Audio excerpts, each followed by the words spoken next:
This is the Cancer Interviews podcast, and I'm your host, Bruce Morton. At age 50, for our guest, a routine colonoscopy led to a diagnosis of stage 3 colorectal cancer. A tumor was removed, a colon reattached, and after an aggressive chemotherapy regimen, Joe Bullock of Durham, North Carolina, achieved survivorship. These days, he devotes a lot of time and energy to help other people diagnosed with cancer. So now it's time to hear his story. And Joe, welcome to Cancer Interviews. Thank you, Bruce. It's great to be with you this evening. And the first thing we want to do is find out a little bit more about you. You do have a life exclusive of cancer. So if you would tell us a bit about where you're from and what you do for work and what you do for fun. I'm from Durham, North Carolina. For work, I work for two things I do. I'm actually the COO of manuptocancer.org, and I serve in that position, running the organization. And then I also do work for colontown.org as a onboarding specialist. So I talk and speak with cancer patients every day on a regular basis and help them with their journeys. And then for fun, I have 3 rambunctious pit bulls that keep me pretty active. I kind of feel like I run a doggy daycare sometimes. And I love gardening and grilling on my deck. That's things I enjoy to do. And we're going to talk about Man Up to Cancer a little bit later in the interview and give you a chance to tell us more about what it does and what it can do for others. Now, yes. For those of us who have survived cancer, there was a time in which our health seemed to be in good shape until it wasn't. For you, when did you first notice that something was abnormal? I started having what I thought was like irritable bowel syndrome, just having like constant gut pain, not so severe that I had to go to the emergency room. I typically worked it out with some sort of over-the-counter medications. I started having slight blood in my stool, which I thought, even when I told my doctor a couple of years prior to being diagnosed, we thought it was hemorrhoids. We never went to, because I was under 50 at the time that I was diagnosed in 2018, the screening age for colorectal cancer was 50. And I wasn't 50 years old yet when I started having these symptoms. So, and I didn't even know anything about colorectal cancer at that point, because anyone that I knew that had colorectal cancer, because the average age is 68. So I assumed that wasn't even a thought in my mind. And it wasn't until I explained to my general practitioner these symptoms again, when I was turning age 50, he was like, well, it's time to get your colonoscopy screening. And then when I went in for that screening, they found the 8 centimeter tumor that was in my colon at the time. Did you feel like, Joe, did you feel like, I mean, looking back now, and for you, myself, and anybody else, hindsight is 20/20. Do you feel like you got this checked out as soon as you should have? No. If I now we know that the screening age is 45. So if I had been given that opportunity, because we know that cancer can live in your body 7 to 10 years before you even are diagnosed. So if I had gotten screened at 45, the idea, I may not have been stage 3. I could have been stage 1 and not had to have gone through the treatments I went through. So it could have been, if I had gotten that earlier screening, it might have been a very different diagnosis than what I went through. Okay, so now it's time for you to go in for a colonoscopy, and the colonoscopy revealed what? It revealed that I had a 10 centimeter tumor in the sigmoid region of my colon. My oncologist called it the sweet spot, because it was right in that corner of your colon where it was fairly easy to access. They basically had to go in, remove the tumor, reconnect the colon. But during that process in the surgery, they removed 40 lymph nodes along that path. That was about a foot of my colon was removed. 3 of those lymph nodes came back to be cancerous. So that put me at stage 3. Because it already had metastasized to the lymph node system, I had to have chemotherapy, an aggressive form, 2 forms. It's a regimen called Capox, which was Oxyplatin infusions for 3 hours. And then I would go through 2 weeks of Xeloda pills. and then I would get a week off, and then I would start that routine all over again. I did that for 8 rounds for 6 months. By the way, we're confident you'll be able to learn some tips and tools to help you through your personal cancer journey. But first, we'd like to invite you to please give us a like, leave a comment, or a review below, and share this story with your friends. Kindly click on the subscribe button below and click on the bell icon. That way you'll be notified the next time that we release a cancer interview. And if you or a loved one are facing a cancer diagnosis, please click in the link in the description and show notes below to check out our free guide, The Top 10 Things I Wish I Knew When I First Got Cancer. And Joe, let's talk about that. You found out about the tumor, and you were going to have to go on a chemo regimen, which you've alluded to already.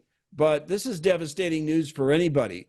And Yes. The severity of the diagnosis differs from person to person, and the nature of the individual differs from person to person. Yes. If you take all those variables and put them in a barrel and come up with your cancer equation, under those circumstances, how did you handle the news when you were told you had cancer? I knew something was wrong for a very long time. I actually honestly put off my colonoscopy for about 8 months. For some personal reasons. And I was, I just knew in my gut something was wrong. And it wasn't until my wife, who is an RN, at the hospital where I was treated, basically looked at me one day, and I told her my symptoms, and she was like, "Stupid, why don't you go get that colonoscopy you're supposed to get?" you know? And that's when I went and got it. So, I felt terrible because I knew what we were walking into, in dealing with a cancer diagnosis. It really shut down our family for almost a year, honestly, as I went through treatment.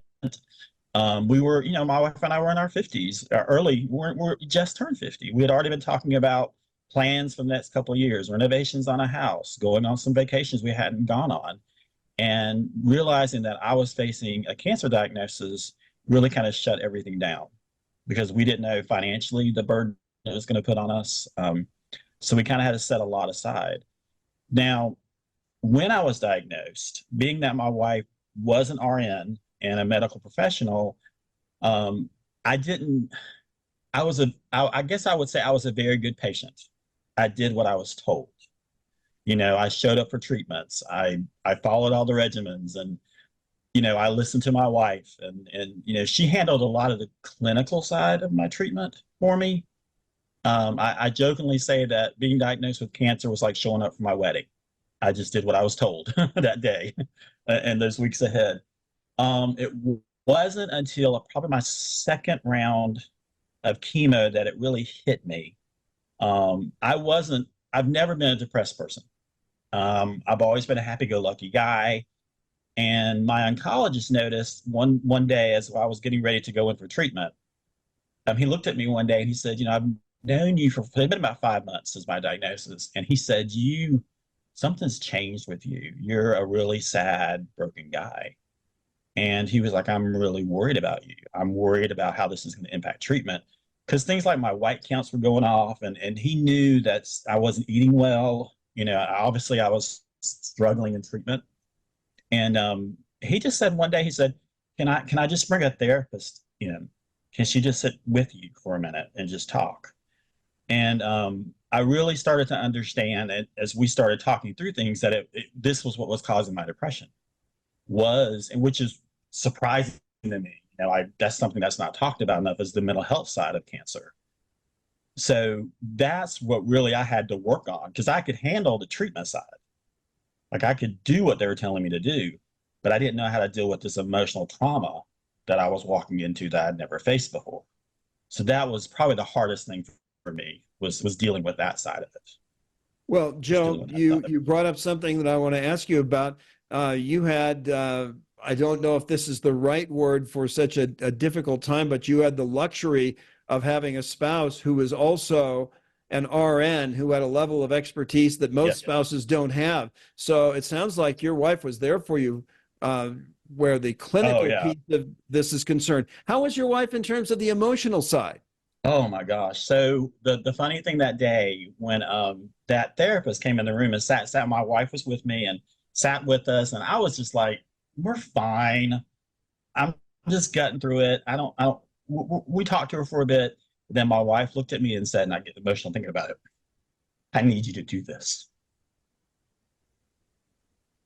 She couldn't do both of it. Sorry. She couldn't do both sides of it. She couldn't handle the clinical side and helping me emotionally. Like she couldn't be my only sounding board. She's like, I need you to do this. She's like, I love you and I walk to the ends of the earth for you, but I really need you to go do this. So that was spurred me to go do that, right? Because I wanted to support her as a caregiver. And that really taught us what our roles were in my diagnosis. That we were that it just wasn't me going through this, but it was us going through this. And it's I have seen many a marriage in the cancer space be ripped apart by this diagnosis, because the couples just can't handle it. They didn't expect it. So I'm very fortunate that she pushed me in that direction to seek to really seek support from my mental health through all of this. Well, Joe, you brought up something else that sadly gets swept under the rug many times, and that is the degree of difficulty there is for the caregiver. There Yeah. can be times we've heard on some of our interviews in how the patient ends up being a source of support for their primary caregiver. I don't know if you had to do that, but it is something we should shine a light on now, as long as Yep. we're in that space, the degree of difficulty that there can be for the caregiver. Yeah. And a lot of times as patients, I think sometimes our role is to put the care into the caregiver. To find those moments where they need time away from it. There are times when we're okay as patients and they need to see that. And they need their time too. So I think there has to be a balance, when you're dealing with a diagnosis like this as a couple. And really the most successful couples that I've seen battling this cancer have been ones that have been able to find that, and have success with it, So would you say as a couple trying to combat this cancer that the two of you as a team going against cancer, could you say that you sort of evolved from day one when you went on this until you got into more of a groove and more of a routine? Yes. Yeah, I would definitely say that. We definitely did that 100%. It took time, it took time to find the balance, all the way up through even now in my advocacy work. Because it is like I have a separate life. I know we'll talk more about it in a minute, but it is like I have this separate life, but I have to find ways to include her in it. And there's some things she does to do that, but it is all about finding that balance. It's definitely all about finding that balance. Now, let's talk about your chemo regimen. You mentioned the medications that you got. It sounded like it was kind of a two-pronged approach. Yep. There's nothing pleasant about chemo. It adversely affects some people more than others. But in terms of your experience and with those medications, what was the toughest part of your chemo experience? Wow. So in the beginning, the hardest part was with the Oxyplatin was the days afterwards. So one of the side effects for Oxyplatin is the first bite syndrome. It also causes neuropathy, which can also lead to almost like when you're trying to drink something, you have this pins and needles sensation. I remember for 10 days after my 3-hour Oxyplatin infusion, I could not drink anything cold or even in some cases, room temperature. It had to be like warm coffee, warm tea. It ruined my taste buds. Like I was a Diet Coke fan before cancer. But the Oxyplatin ruined my taste buds. So for even through my chemo regimen and even for a few months after. Diet Coke just tasted like swamp water. It didn't taste like it used to. And that happened with a lot of things I ate because of the Oxyplatin and Xenola. So I would go just 10 days of having this pins and needle.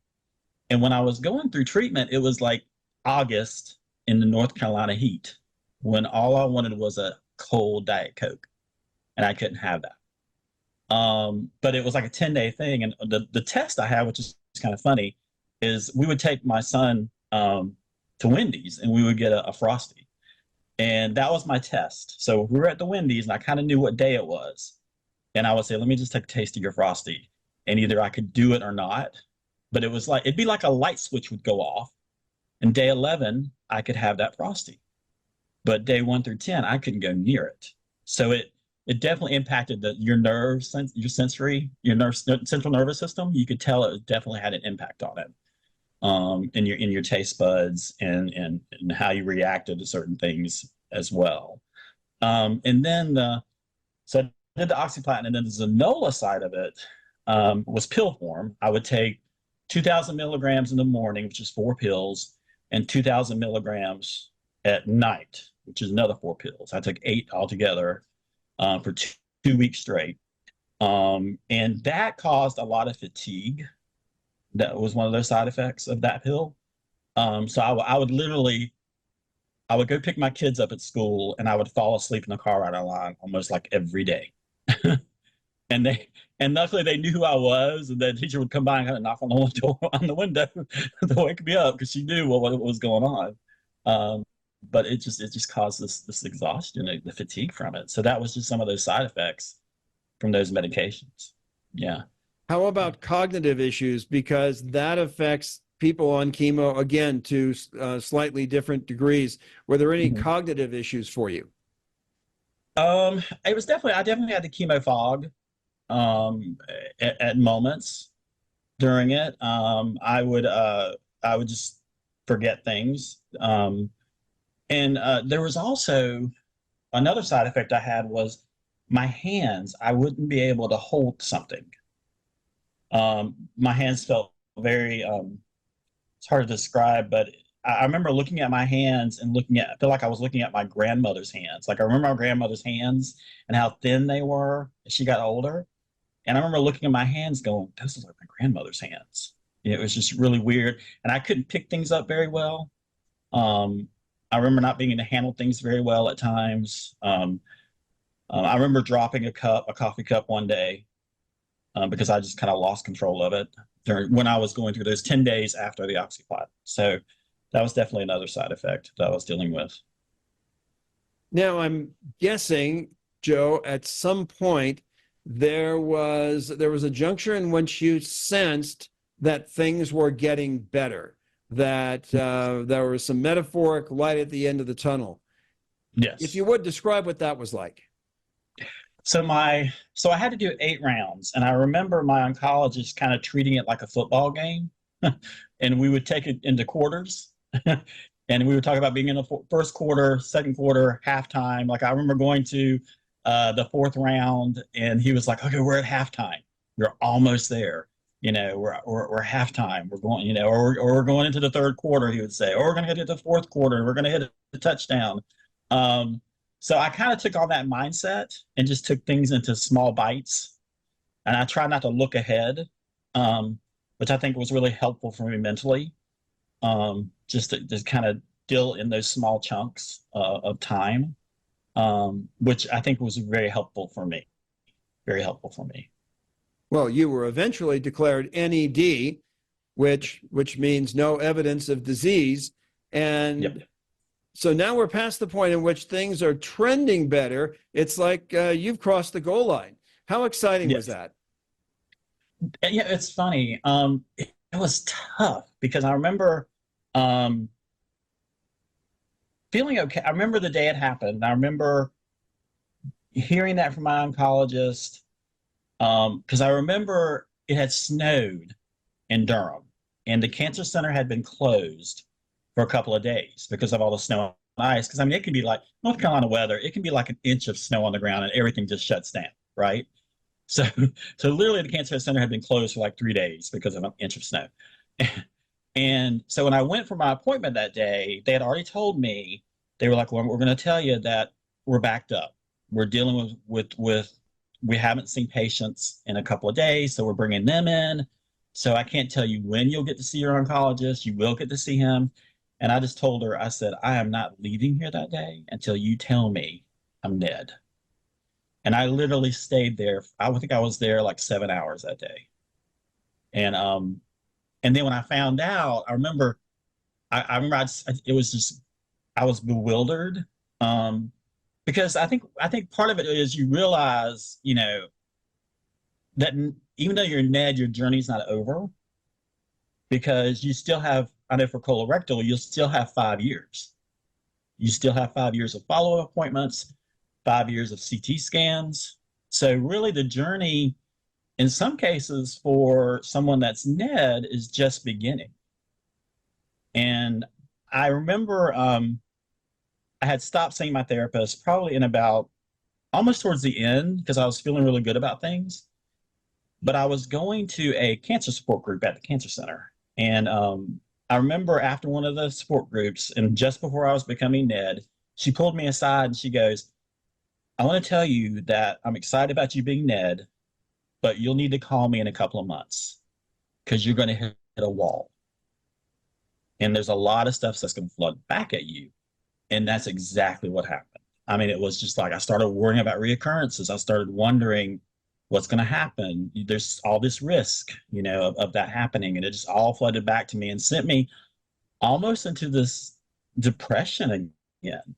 And it's like I kind of like grieved the cancer. I missed being in treatment, which is odd. At least I knew when I was in treatment, I was doing something about it.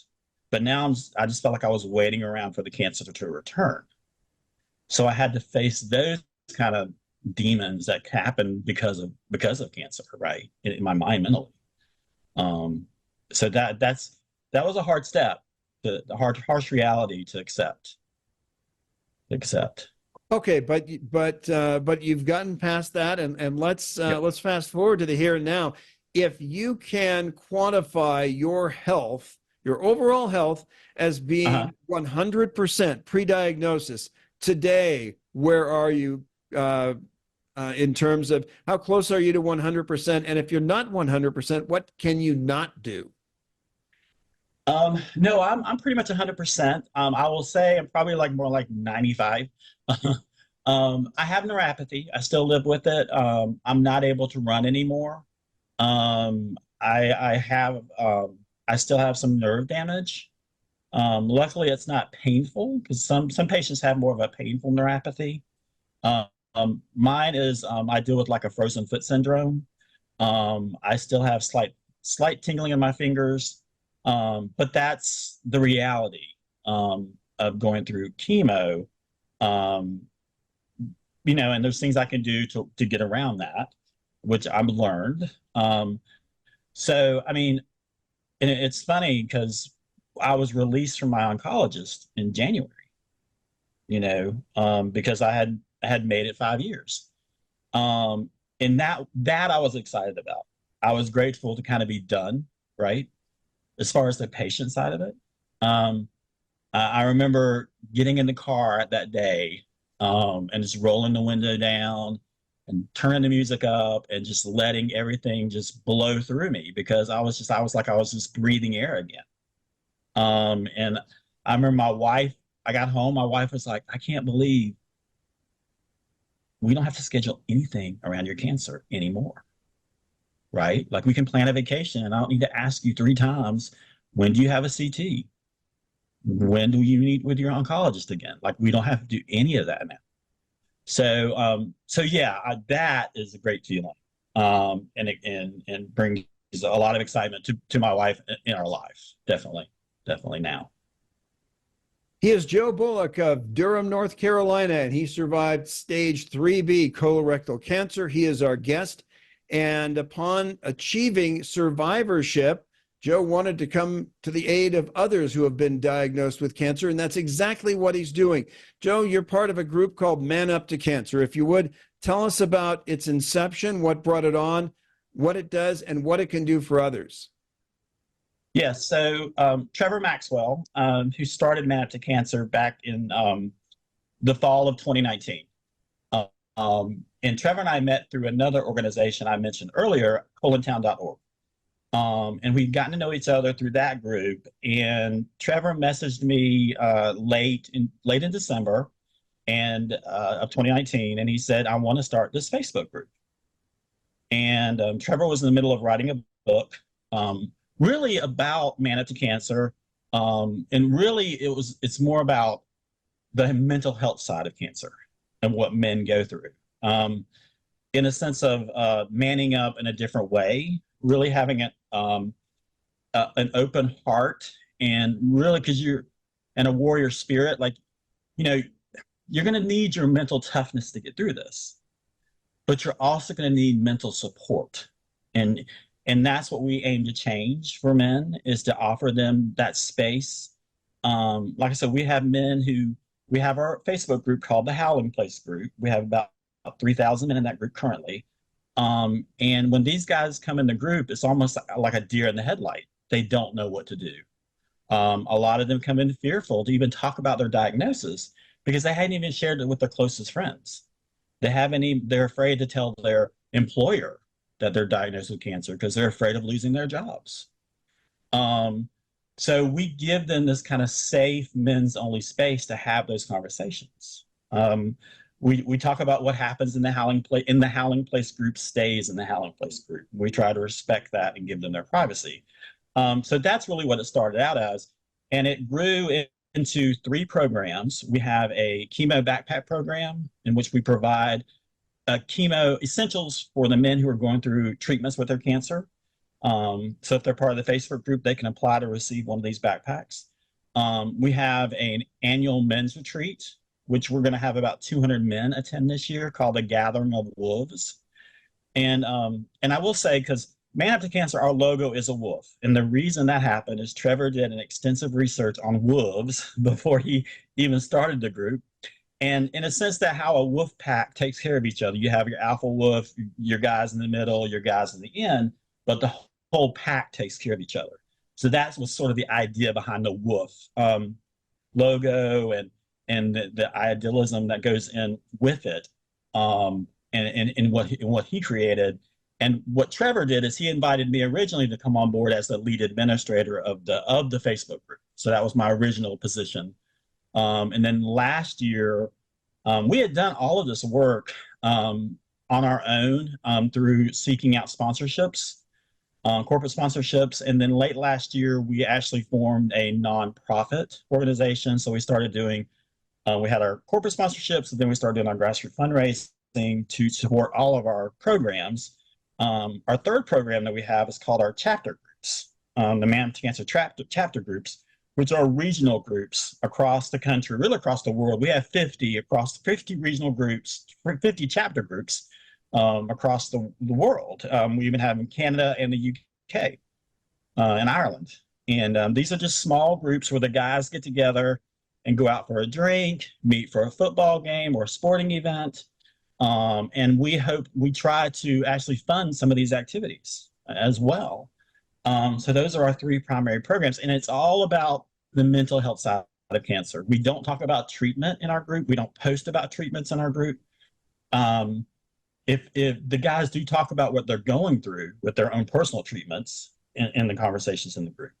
But we try to focus more on the trauma side of cancer that they go through, and supporting them. Excellent. And if somebody wanted to go to your website, somebody watching or listening anywhere on planet Earth, what is that web address? It's manuptocancer.org is our website. There are links to everything about our organization on the website, including access to the Facebook group. Excellent. Joe, we're going to wrap things up now, but we want to thank you for sharing a story that is informative and inspirational, and we hope can be very helpful via Man Up to Cancer and its website. That's manuptocancer.org. So, Joe, thanks very much for being with us on Cancer Interviews. Thank you, Bruce, for having me. Greatly appreciate it. And that's going to wrap up this edition. We're going to remind you, as we always do when we conclude, that if you are on a cancer journey, you are not alone. There are people out there like Joe. There are organizations like Man Up to Cancer. And one more time, that's manuptocancer.org that can be of help to you. So until next time, we'll see you on down the road.